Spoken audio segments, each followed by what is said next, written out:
अस्सलामुअलैकुम। Welcome to Mubashra Academy. Students, आज मैं आपको क्लास 7 का मैथ स्टार्ट करवाऊंगी। क्लास 7 के मैथ की एक्सरसाइज 1.1 स्टार्ट करने से पहले मैं आपको सेट के बारे में बताऊंगी कि सेट क्या होता है, इसकी कितनी फॉर्म्स होती हैं, क्योंकि एक्सरसाइज 1.1 सेट से रिलेटेड है। तो स्टूडेंट्स, सबसे पहले सेट को देखते हैं। Set is collection of well defined and distinct objects. यानी सेट जो है कलेक्शन होता है, मजमुआ होता है किसका?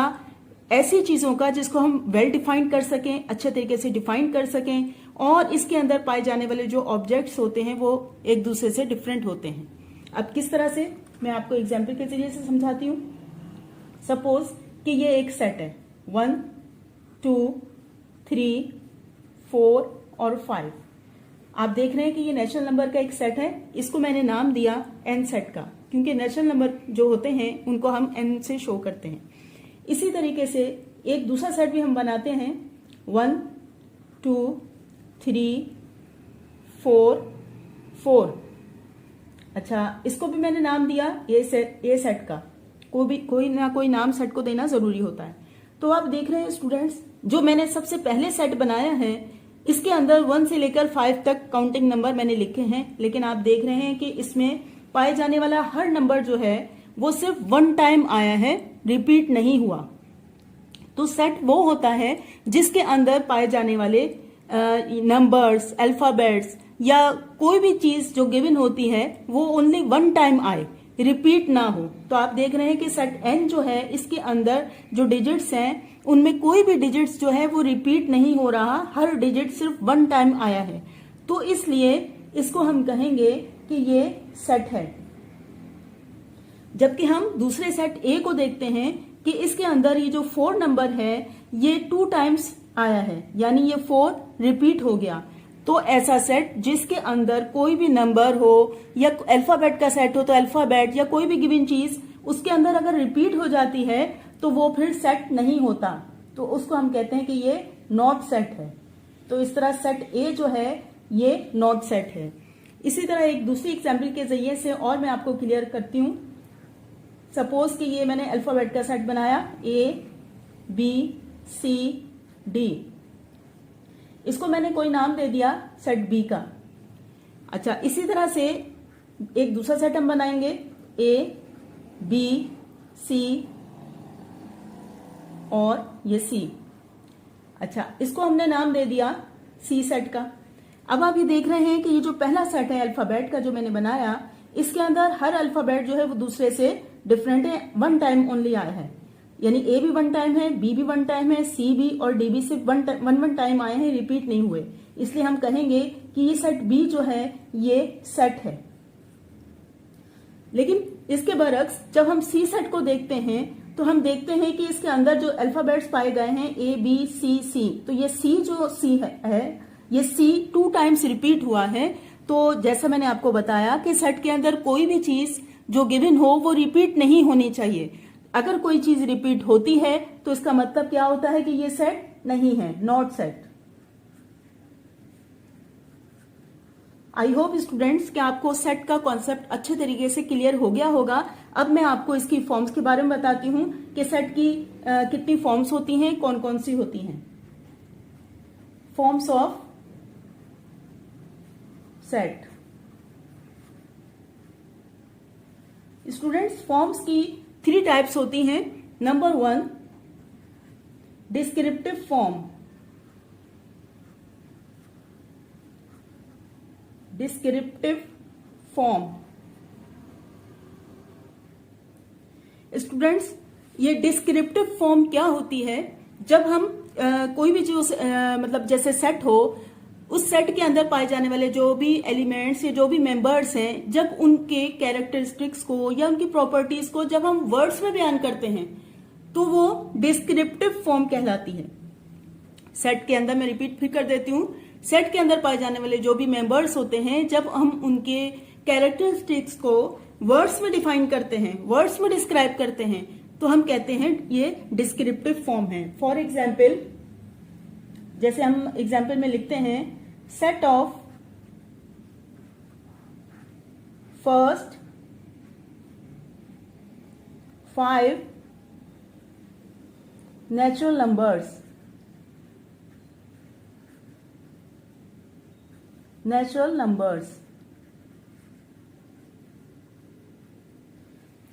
यानी कि शुरू के 5 नेचुरल नंबर का सेट।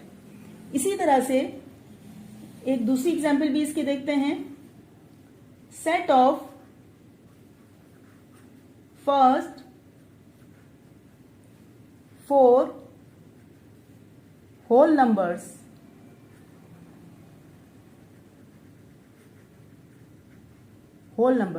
यानी कि शुरू के 4 होल नंबर का सेट। तो जैसे जिस तरह से हमने मतलब इसको वर्ड्स में जब हमने डिफाइन किया तो हमने इसको नाम दिया डिस्क्रिप्टिव फॉर्म का। आई होप कि आपको डिस्क्रिप्टिव फॉर्म समझ में आ गई होगी। इसी तरह से फॉर्म ऑफ सेट की एक दूसरी जो टाइप है वो है टेब्यूलर फॉर्म।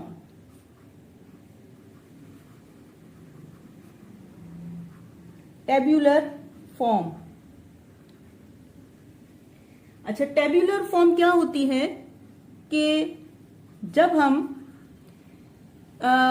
किसी भी चीज को जब हम नंबर्स में, अल्फाबेट्स में या ज्योमेट्रिकल डिजाइन के जरिए से जब हम डिफाइन करते हैं तो हम कहते हैं कि ये टेब्यूलर फॉर्म है। इसमें हम कॉमा भी लगाते हैं। और फॉर एग्जाम्पल कि जैसे एक सेट है ये A इज इक्वल टू 1 2 3 4 और 5। अब ये नेचुरल नंबर का एक सेट, इसको मैंने नाम यहां पे दे दिया A का। अब देखें ये नंबर की शक्ल में ये एक सेट है। जब हम इसको नंबर की शक्ल में इस तरह से लिखेंगे, डिजिट फॉर्म में लिखेंगे, तो हम ये कहेंगे कि ये टेब्यूलर फॉर्म है। लेकिन जब हम इन नंबर्स को वर्ड्स में लिखेंगे तो हम इस तरह से लिखेंगे, set of first 5 natural numbers. तो ये हो गई डिस्क्रिप्टिव फॉर्म।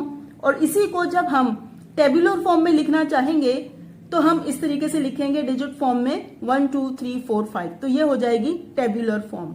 एक दूसरी एग्जाम्पल के जरिए से समझते हैं। सपोज कि ये बी सेट है, इसको हमने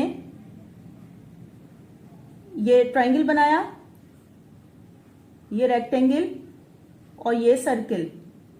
ये देखें ज्योमेट्रिकल डिजाइन जो मैंने इसमें बनाए हैं, तो ये भी सेट जो है ये टेब्यूलर फॉर्म में ही आएगा।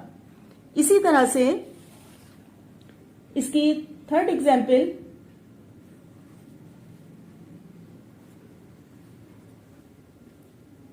वन 2 3 4 5 और यहां डॉट डॉट लगा के एंड में सपोज के मैंने यहां 50 लिख दिया। अब इसका मतलब क्या है कि ये सेट में लिमिटेशन मैंने दे दी 50 की। ये सेट इसी काउंटिंग फॉर्म में ही आगे बढ़ेगा और 50 तक एंड हो जाएगा। तो ऐसा सेट जिसके अंदर आखिर में लिमिटेशन दे दी जाए, यानी शुरू में नंबर लिखे जाए, बीच में ऐसे डॉट डॉट लगा के आखिर में नंबर का एंड किया जाए, नंबर लिख दिया जाए, ऐसे सेट को हम कहते हैं फाइनाइट सेट, यानी लिमिटेड सेट, फाइनाइट सेट। तो ये फाइनाइट सेट भी जो है टेब्यूलर फॉर्म में ही आते हैं। इसके बाद नंबर 4 है D इज इक्वल टू 1 2 3 4 5। उसके बाद आगे डॉट डॉट डॉट डॉट लगा के हमने ब्रैकेट क्लोज कर दिया। अब देखें यहां पे एंड में मैंने कोई नंबर नहीं लिखा, यानी इसको मैंने सेट को लिमिटेड नहीं किया, लिमिटेशन नहीं दी। तो ऐसा सेट जिसके आखिर में कोई नंबर ना लिखा गया हो, इसी तरह से डॉट डॉट पे एंड हो जाता हो, ऐसे सेट को हम कहते हैं इनफाइनाइट सेट। यानी इसी काउंटिंग फॉर्म में ये आगे तक चलता जाएगा, इसकी कोई लिमिट नहीं है। तो ऐसे सेट को हम कहते हैं इनफाइनाइट सेट। ये भी टेब्यूलर फॉर्म में आएगा। आई होप कि आपको टेब्यूलर फॉर्म भी अच्छे तरीके से समझ में आ गई होगी। अब इसकी फॉर्म ऑफ सेट की थर्ड टाइप जो है और लास्ट टाइप जो है वो है builder form.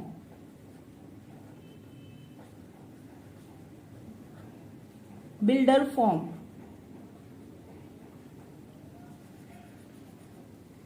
Students, builder form क्या होती है कि जब हम सपोज के हमारे पास एक सेट है n इज इक्वल टू 1 2 3 4 5। ये काउंटिंग का नेचुरल नंबर का एक सेट है और इसको हम बिल्डर फॉर्म में किस तरह से लिखेंगे, इसको बिल्डर फॉर्म में लिखने से पहले मैं आपको कुछ इसके सैम्बल्स बताऊंगी कि जब हम बिल्डर फॉर्म में कन्वर्ट करते हैं तो कुछ सैम्बल्स यूज होते हैं। तो सबसे पहले हम सैम्बल्स को देखते हैं। स्टूडेंट्स, इसमें एक ये इस तरह से सैम्बल यूज होता है जिसको हम पढ़ते हैं सच दैट।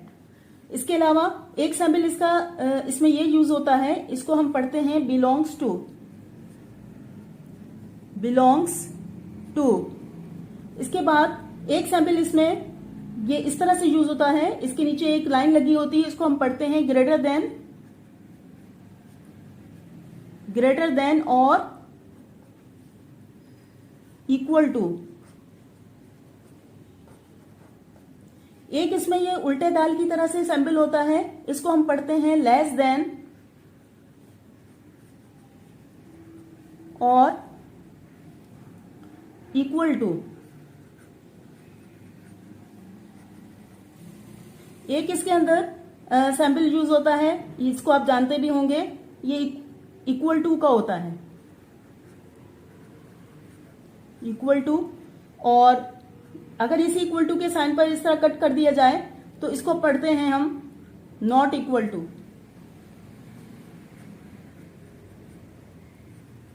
टू। एक इसके अंदर सैम्बल यूज होता है इस तरह कैप की तरह से, इसको पढ़ते हैं हम एंड। और एक ये उल्टे कैप की तरह होता है, इसको हम पढ़ते हैं और। इस तरह से ये इसके सैम्बल्स हैं जो बिल्डर फॉर्म में जब हम कन्वर्ट करते हैं तो उसमें यूज होते हैं।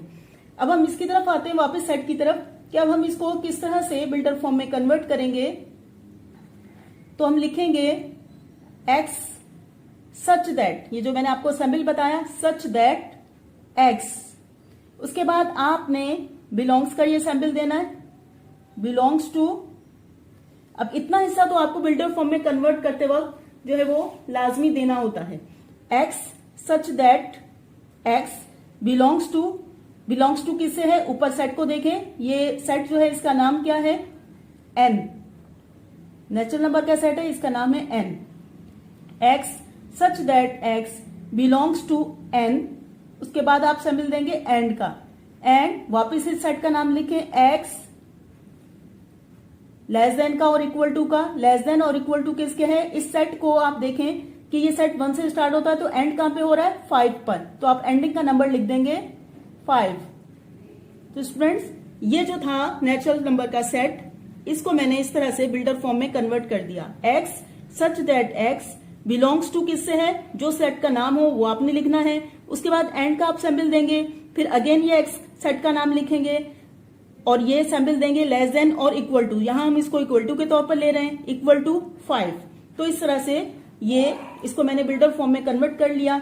अब अगर हम ये जैसे सपोज दैट कि ये मतलब ये जो है ये टेबुलर फॉर्म है, ये है बिल्डर फॉर्म। और इसी तरह से जब हम इसको डिस्क्रिप्टिव फॉर्म में अगर हम लिखना चाहें तो किस तरह से लिखेंगे, सेट